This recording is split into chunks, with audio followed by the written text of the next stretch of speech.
Assalamu alaikum. Hi guys, and welcome back to DIY with Marika, living a boss. So guys, today I'm going to show with you guys how I actually try beef kofta for the second time while living here in PK. And please guys, do for me a favor, like, share, and don't forget to subscribe to DIY with Marika.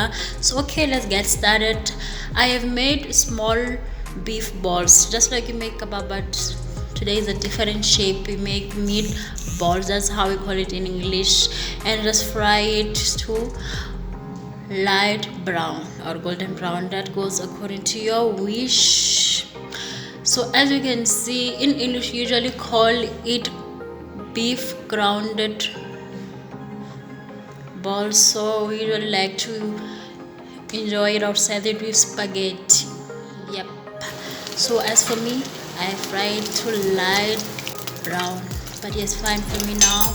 And now we're gonna move to the second step, that is the most important one, and of course, yes, so let's move to the next chapter. On this chapter, so I have used half onion. I've used 1 onion, cut it into half, cut a small piece, and now tomato as well. I've made a paste because you have to make a smooth gravy, okay, for tomato gravy.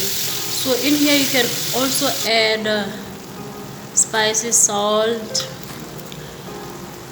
kalimat, turmeric powder, and red chili. As you can see, I'm using little because when I made beef meatballs, so I usually did add all spices inside, galiki and ginger and salt in there. So in here I'm only gonna need the small spices, and now I'm adding meatballs, the one that I have fried before, together. Okay, so guys, please do try this recipe, and if you want to share with me, so you can on Instagram, that is DIY with Madika Iqbal. And please don't forget to like, share, and enjoy with your family.